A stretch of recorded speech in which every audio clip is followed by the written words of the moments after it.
Salam jemaat Tuhan yang dikasihi di dalam nama Yesus Kristus. Pada hari ini kita kembali bertemu bersama-sama di dalam persekutuan ibadah online. Bapak Saudara dikasihi di dalam nama Yesus Kristus, sebelum kita mendengarkan kebenaran firman Tuhan, marilah kita berdoa kepada Tuhan terlebih dahulu, sehingga firman ini menjadi kekuatan di dalam hidup kita. Mari kita berdoa. Bapa di dalam surga, terima kasih Tuhan. Kalau hari ini Engkau memberikan kesempatan satu kali lagi kepada kami untuk mendengarkan kebenaran firman Tuhan. Biarlah kebenaran firman-Mu ini ya Tuhan menjadi pedoman di dalam hidup kami. Mengingatkan kami ya Tuhan, menyadarkan kami ya Tuhan, supaya kami tahu tugas kami ya Tuhan sebagai orang yang percaya kepada Engkau. Terima kasih Tuhan, kami mau sambut firman-Mu ini. Biarlah firman-Mu ini ya Tuhan menjadi perisai di dalam hidup kami, menjadi kekuatan, menjadi penerang di dalam kehidupan kami ya Tuhan. Terima kasih Tuhan, kami mau sambut firman ini. Di dalam nama Yesus Kristus kami berdoa dan bersyukur. Amin. Bapak Saudara dikasihi di dalam nama Tuhan Yesus Kristus, pada hari ini saya akan menyampaikan satu tema kebenaran firman Tuhan bagi kita semua, yaitu esensi Pentakosta bagi gereja. Bapak Saudara dikasihi di dalam nama Tuhan Yesus Kristus. Mengapa saya mengangkat tema ini? Karena gereja sudah mulai melupakan esensinya sendiri di dalam kehidupan bergereja. Bapak Saudara, sebelum kita mendengarkan kebenaran firman ini, marilah kita membuka Alkitab kita di dalam kitab Kisah Para Rasul pasal 1 ayat 8. Bapak Saudara, Kisah Rasul pasal 1 ayat yang ke-8 berbunyi seperti demikian. Tetapi kamu akan menerima kuasa kalau Roh Kudus turun ke atas kamu, dan kamu akan menjadi saksiku di Yerusalem, di seluruh Yudea dan Samaria, dan sampai ke ujung bumi. Bapak Ibu Saudara dikasih di dalam nama Tuhan Yesus Kristus, Pentakosta adalah berbicara mengenai tentang Roh Kudus dicurahkan kepada setiap orang yang percaya kepada Tuhan. Pentakosta berbicara mengenai tentang Roh Kudus dicurahkan kepada setiap orang yang percaya kepada Yesus Kristus. Peristiwa Pentakosta ini adalah sebuah peristiwa awal mulanya, satu gerakan tentang pemberitaan Injil kepada manusia yang belum percaya kepada Kristus dengan sungguh-sungguh, Bapak Saudara.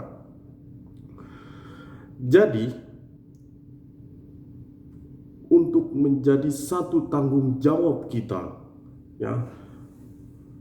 kita adalah melupakan satu tugas kita, melupakan satu esensi yang sesungguhnya di dalam satu peristiwa Pentakosta ini, yaitu melupakan mandat yang Tuhan janjikan, melupakan satu tugas yang telah Tuhan memang inginkan kepada setiap orang yang percaya kepada Kristus, untuk menjadi satu bagian di dalam rekan kerjanya Tuhan, menjadi satu mitranya Tuhan. Itu menjadi sesuatu yang pudar. Tetapi biarlah esensi Pentakosta ini mengingatkan kembali kepada kita, Dan tentu peristiwa Pentakosta ini adalah gereja harus kembali kepada tanggung jawabnya, kembali kepada tugasnya. Mengapa? Sebab gereja sudah mulai lupa akan dirinya. Gereja mulai melupakan sesuatu yang bernilai. Gereja mulai melupakan bahwa dirinya adalah tugas yang telah Tuhan tetapkan bagi kerajaan Tuhan. Bapak Saudara dikasih di dalam nama Tuhan Yesus Kristus. Oleh karena itu gereja tidak boleh melupakan satu tugas yang telah Tuhan janjikan, yang Tuhan berikan kepada kita. Bapak saudara dikasih di dalam nama Tuhan Yesus Kristus, kalau kita masih ingat 3 tugas gereja. Ya. Yang pertama adalah bersaksi, bersekutu, dan melayani. 3 bagian ini adalah esensi Pentakosta yang sesungguhnya. Oleh karena itu Bapak Ibu Saudara, ingat baik-baik. Gereja itu tidak diam. Gereja itu keluar. Gereja itu memberitakan Injil. Gereja itu bersaksi. Gereja itu menjadi dampak bagi orang lain. Gereja itu untuk melayani. Gereja itu harus bukan hanya di dalam persekutuan, tetapi harus bersekutu bersama-sama dengan Tuhan dan orang-orang yang memang Tuhan ajar dalam hidup kita. Bapak saudara dikasih di dalam nama Tuhan Yesus Kristus, mari kita lihat yang pertama, bersaksi. Ya. Ketika Roh Kudus itu dicurahkan, apa yang Allah inginkan, apa yang Yesus inginkan kepada manusia untuk bersaksi, Bapak Ibu Saudara. Bersaksi mengabarkan tentang Kristus kepada mereka yang belum sungguh-sungguh kepada Tuhan. Oleh karena itu kalau kita mau buka Alkitab kita di dalam Matius pasal 28 ayat 19, di dalam Markus pasal 16 ayat 15, di dalam Lukas pasal 24 ayat 47 sampai 48. Bapak Saudara, mari kita buka Alkitab kita yang terakhir ini di dalam Lukas pasal 24. Apa yang dikatakan di sana? Lukas pasal 24 ayat 47 dan ayat 48. Ya. Ayat 47 berbunyi seperti demikian. Dan lagi dalam namanya berita tentang pertobatan dan pengampunan dosa harus disampaikan kepada segala bangsa mulai dari Yerusalem. Kamu adalah saksi dari semuanya ini. Bapak Ibu Saudara dikasih di dalam nama Yesus Kristus.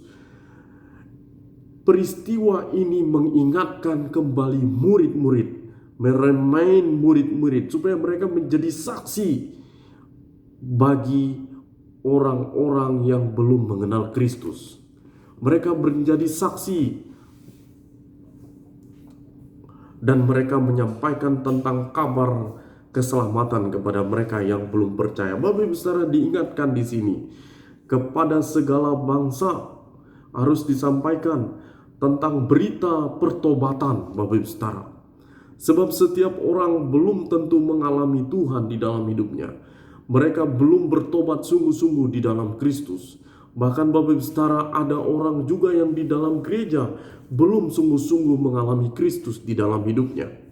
Oleh karena itu berita tentang pertobatan, baik kepada mereka yang belum percaya, baik mereka yang hidup tidak benar dengan Tuhan, baik mereka yang hidup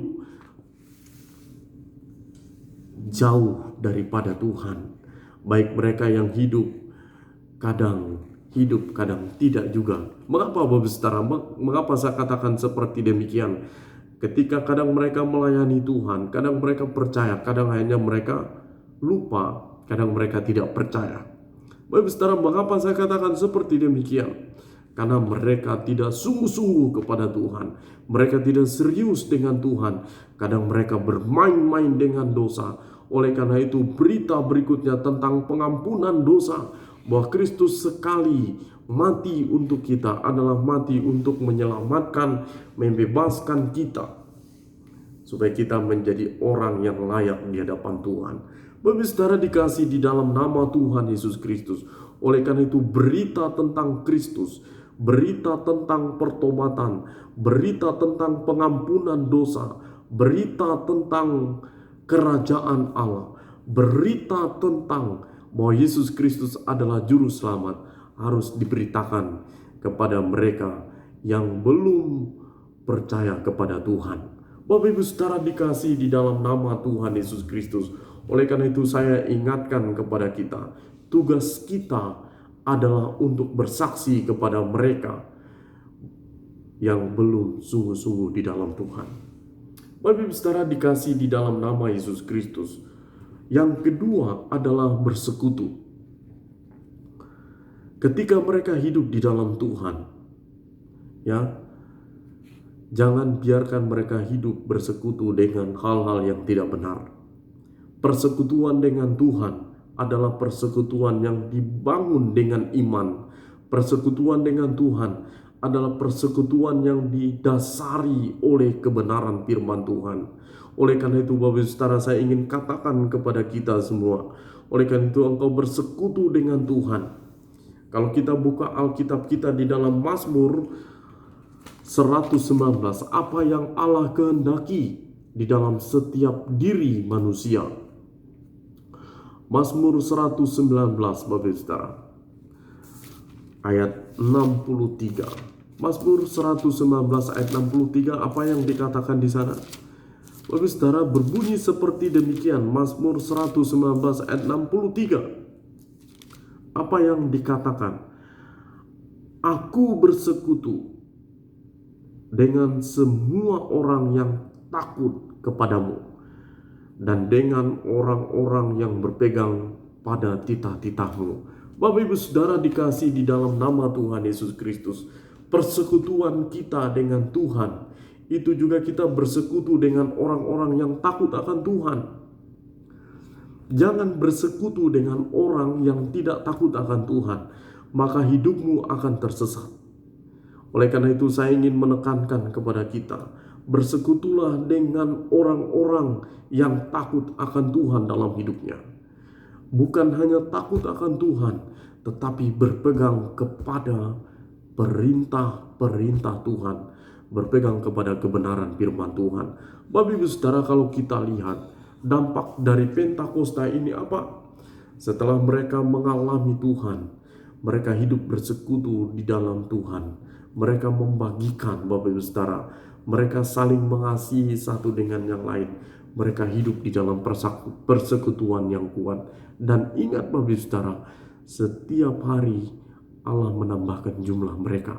Kenapa? Sebab persekutuan yang dibangun adalah persekutuan yang kudus, persekutuan yang hidup di dalam Kristus, persekutuan orang-orang yang takut akan Tuhan, persekutuan orang-orang yang berpegang kepada perintah Tuhan. Oleh karena itu Bapak Ibu Saudara, bersekutulah kepada orang-orang yang mengasihi Tuhan. Oleh karena itu ketika engkau bersekutu dengan orang-orang yang hidup di dalam Tuhan, yang mengikuti perintah Tuhan, maka engkau akan mengalami hidup yang berbahagia di dalam kehidupan engkau. Bapak Saudara, oleh karena itu tugas gereja ini harus terlaksana dalam hidup kita. Jangan hanya bersaksi tetapi bersekutu diabaikan. Jangan hanya bersekutu tetapi bersaksi dilupakan. Oleh karena itu Bapak Ibu Saudara, satu hal lagi yang saya ingin katakan, melayani Tuhan. Oleh karena itu genaplah 3 tugas gereja ini, yaitu tentang bersaksi, bersekutu, dan melayani. Mengapa Bapak Ibu Saudara kita harus melayani? Sebab Bapak Ibu Saudara, ketika kita melayani Tuhan, kita melayani Tuhan yang hidup, melayani Tuhan yang penuh kuasa. Sebab ketika engkau melayani Tuhan adalah melayani Raja segala Raja. Bapak Ibu Saudara dikasih di dalam nama Tuhan Yesus Kristus, ingat baik-baik tentang peristiwa Maria dan Marta digambarkan. Apa yang Tuhan inginkan? Melayani Tuhan itu ada 2 Bapak Ibu Saudara, melayani Tuhan dan melayani pekerjaannya. Melayani Tuhan, engkau harus hidup dekat dengan Tuhan, bertanya kepada Tuhan, mendengarkan Tuhan, dan kemudian engkau baru melakukan melayani pekerjaan Tuhan, sama seperti yang Marta lakukan. Bapak Ibu Saudara dikasih di dalam nama Tuhan Yesus Kristus. Oleh karena itu di dalam Alkitab juga mengajarkan kita Bapak Ibu Saudara, di dalam Efesus pasal 6 ayat yang ke-7 berbunyi seperti demikian.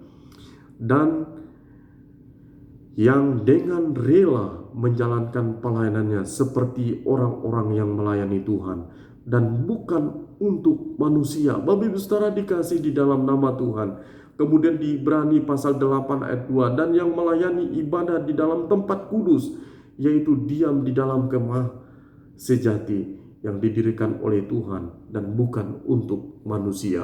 Oleh karena itu kita diajarkan kembali Bapak Ibu Saudara, sebagai esensi Pentakosta ini, sebagai pemberitaan firman ini mengingatkan kita Bapak Ibu Saudara, bahwa engkau tidak boleh melupakan 3 tugas gereja, yaitu bersaksi, bersekutu, dan melayani Tuhan. Oleh karena itu ketika engkau melakukan tanggung jawab ini, engkau sudah benar hidup di dalam Tuhan, dan engkau mengerti arti gereja, dan engkau mengerti arti hidupmu yang sesungguhnya, untuk siapa dan bagaimana dan apa yang kamu lakukan. Oleh karena itu Bapak Saudara dikasih di dalam nama Tuhan Yesus Kristus, biarlah hidup kita ini terus tetap untuk bersaksi, memberitakan tentang Kristus, terus untuk tetap bersekutu dengan Kristus, dan untuk melayani Tuhan sampai selama-lamanya. Sehingga ketika engkau hidup di dalam Tuhan, engkau mengerti bahwa aku ada sampai hari ini bukan karena aku, tetapi aku ada, yaitu adalah mengerjakan apa yang Tuhan mau di dalam hidupku. Bapak Saudara dikasih di dalam nama Tuhan Yesus Kristus, Efesus ini menuliskan bahwa ketika engkau hidup di dalam Tuhan, ketika engkau menjadi milik Tuhan, engkau harus melayani Tuhan dan bukan untuk manusia saja. Sebab mengapa? Ketika engkau melayani Tuhan beres, pasti engkau melayani manusia pun beres. Ketika engkau melayani Tuhan dengan sepenuh hati, pasti engkau juga melayani manusia dengan sepenuh hati. Mengapa? Sebab inilah yang Alkitab ajarkan kepada kita. Ketika engkau hidup hari ini, engkau untuk Tuhan dan bukan untuk yang lain. Jadi Bapak Ibu Saudara dikasih di dalam nama Tuhan Yesus Kristus, inilah yang menjadi satu kesaksian, inilah yang menjadi satu berita esensi Pentakosta bagi orang percaya. Untuk apa? Saya ulangi sekali lagi, untuk bersaksi, bersekutu, dan melayani Tuhan sampai selama-lamanya. Jadi Bapak Ibu Saudara dikasih di dalam nama Tuhan Yesus Kristus, biarlah firman Tuhan mengajarkan kita untuk kita tetap hidup di dalam Tuhan sampai akhir hayat hidup kita. Kembali kepada panggilan hidup kita, kembali kepada tugas kita sebagai orang yang percaya, yaitu dipanggil keluar untuk melayani dan memberitakan tentang Kristus kepada mereka yang hidup di dalam kegelapan. Mari kita berdoa.